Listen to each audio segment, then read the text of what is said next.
Okay, so we're going to have a look at the WLToys V911. This is the smaller one to the V912, which we showed last time.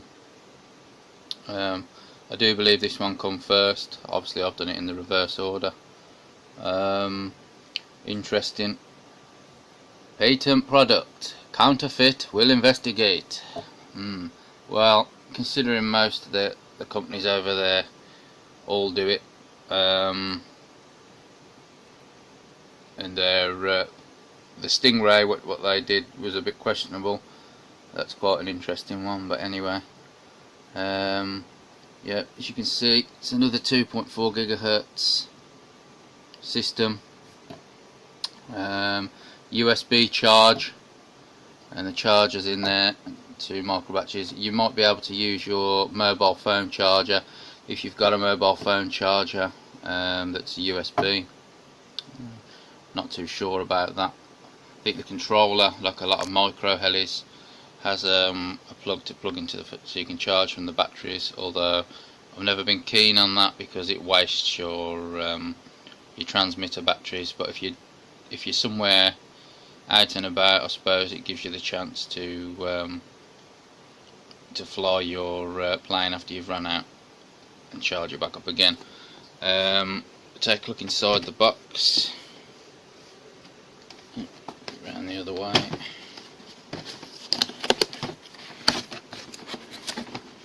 Okay, we've got our instruction manual, a bit of a Michael McIntyre special there.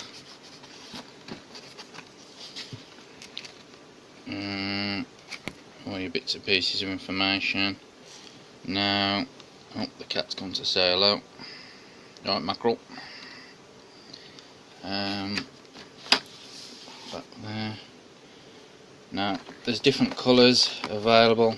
It's still tied in. It's tied in at the back. Obviously, you'll have to pull the plastic out and unravel that at the back to free your Heli from the box. Your 2 batteries, mini lipos there. They're 3.7 volt, also I assume to 1 cell. Let's see if we can get a focus on that. 3.7 volt, yeah, to 1 cell. So I don't have a 1 cell charger. I've only got 2, 3 and 4 cell chargers. So it's a good job. It obviously comes with its own charger in there. You can charge them both up at the same time. USB lead comes with it. You can charge it off the computer, or if you wanted, like I said before, you could try and see if if the voltage will be, the input will be the same for your mobile phone plug if it takes a USB. Included in this one, it's the one with the transmitter. You can get them just the Heli bind and fly, but I don't think they come with the batteries either. Obviously I needed the charger. You can buy spare batteries, but I needed the charger, so I had to buy this whole kit. And it comes with another 4-channel controller, same functions as the 912, however it's slightly cheaper, smaller, less professional looking option. This shoulder button here is frozen out. It doesn't work, but this one does. That's, I think it's labelled that as the rudder, as a rudder reverse direction. I think that's to swap. Might be to swap the left and right controls from the left hand stick to the right hand stick. Obviously it will bind to your 4-channel controller, more professional controller that came with the V912. So I'll probably be using that more often than that. Although the shoulder button on it probably won't do nothing because it's not designed to on this one. The spare blades pack is here. I think you probably get a spare tail blade as well under there. I would have thought, like you did with the V12. I don't know. Yep, there's a spare tail blade in there as well. That's the two main. I thought the blades on the V12 were very, very tough. They took some, mainly on its own tail, the back of its own tail boom on the end there. There's only a few bumps, but it still worked. It didn't shatter. I've flown into stone pots and things in the garden and didn't do a thing to the blades.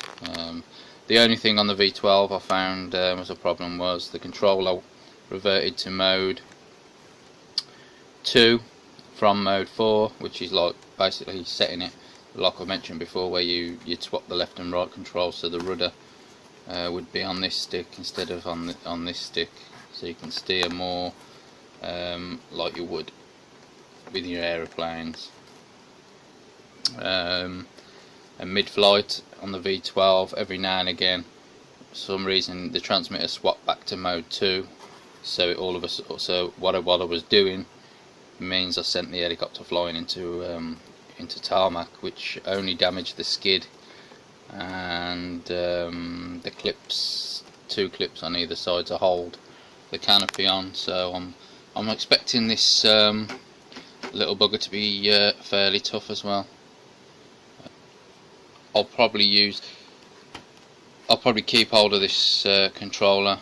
I'll probably get a bind and fly. Somebody I know get a blind and fly, and I'll probably borrow this controller to fly there. So I'll be using when I'm doing the review. Actually, I might actually end up having to use the this one, because I attach my camera with these tie wraps that are still on there now onto the end. That's how I film the flight at the moment, because obviously you need 2 hands. You need 2 hands on your transmitter, so it's difficult to get that set up unless you've got somebody else there. Most of the time they can't be bothered to film me flying my helicopter around, so I have to use other method. We'll have a look at the flight of it. We'll take a look at the actual heli. We get it out the package. I'm not sure if this tail boom is actually carbon fibre. It could be, or it might just be a very solid plastic. No, I think that could be carbon fibre there. The miniature tail motor there, and the main motor there. It's a touch bigger. Could even be the same motors as what those 3 motors that WLToys have.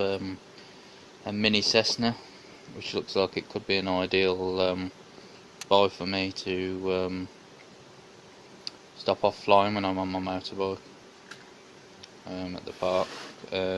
Looks like it could be the same motor which drives. It takes 3 that drives that plane. So I've got the blue and the white one here. They do loads of different colours actually in these V911, sorry. Obviously they're only about £13 bind and fly once you've got the kit, so you could always invest in another one if you absolutely trash the one that you've got.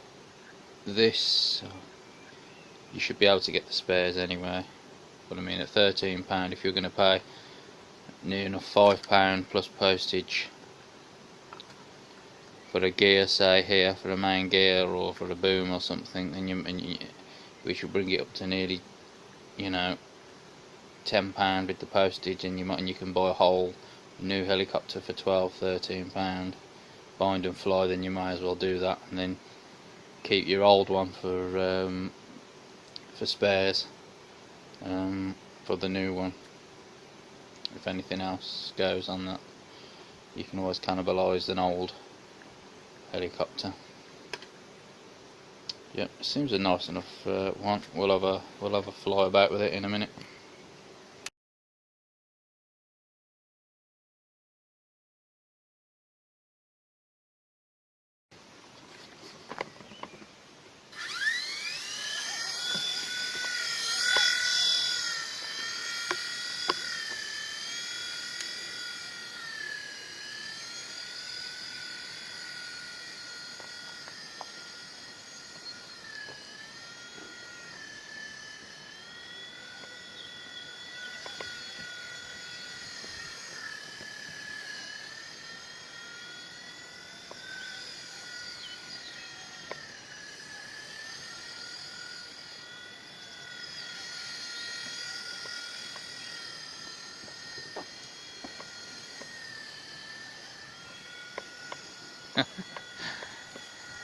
Neighbourhood cat's taking a liking to it. It's fighting the wind at the minute. It did say on the box, can fly in windy weather. Condition, as they call it.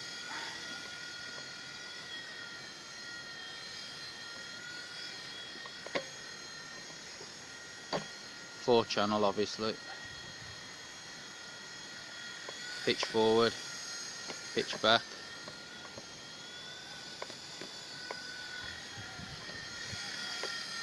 The wind's really giving it some stick at the minute, the breeze.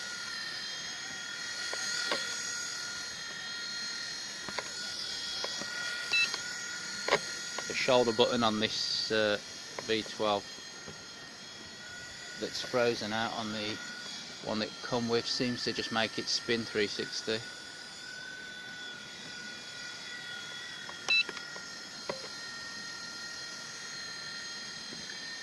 The low rates on the other button, which I've just switched on. It was in high rates before. The neighbourhood cat's still paying an interest to it.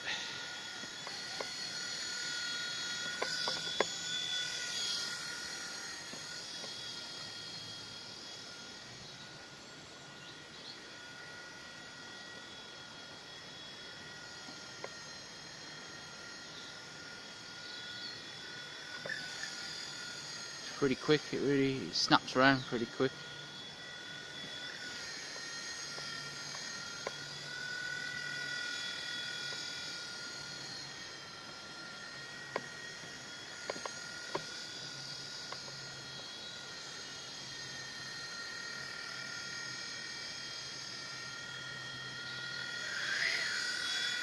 Ooh, he's trying to catch it.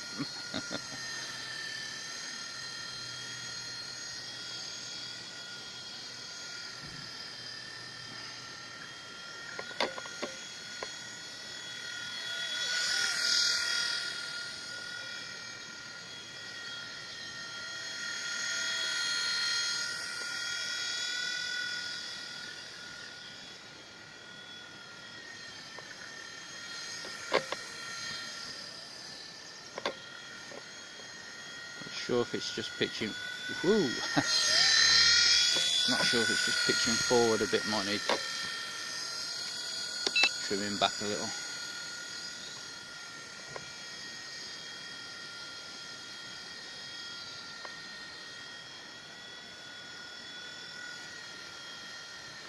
See, it'll get a bit of height. It's actually spitting with rain at the minute, so it's obviously it's not heavy rain, but it can handle a little bit.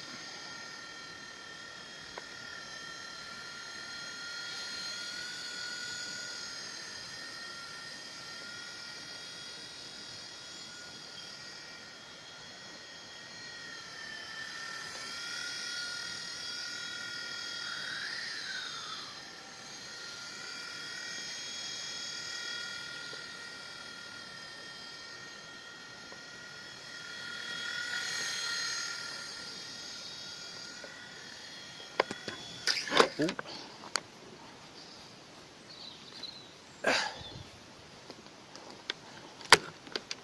Nearly caught it then. His bird catching practice. Yeah, I think the batteries could be running out there, I think. No, it's still got a bit more in it.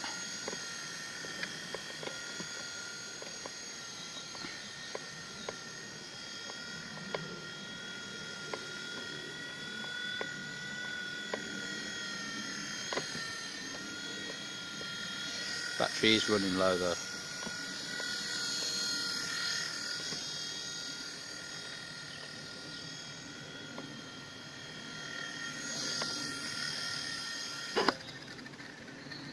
No, you didn't catch your dinner then, did you?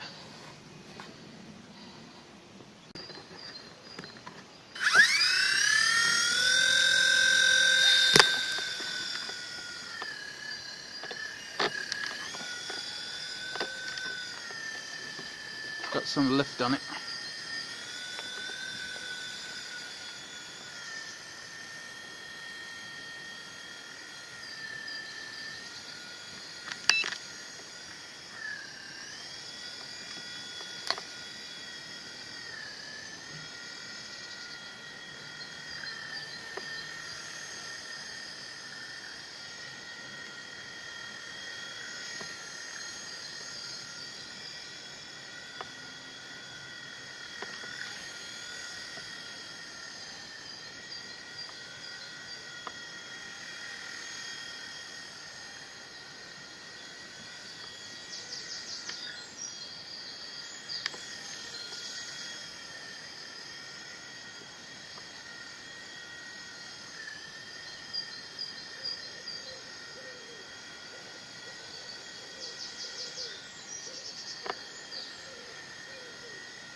Watch out for the leaves.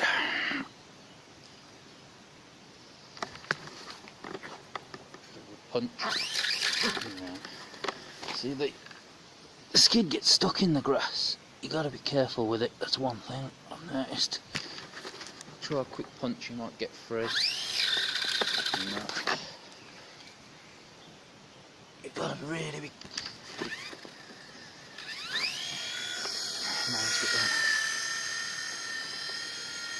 So the skid does get caught in the grass if you don't watch out. You can always launch it from your hand. You have to make sure that you've got somewhere flat for the gyro. Watch you don't take out my tulips.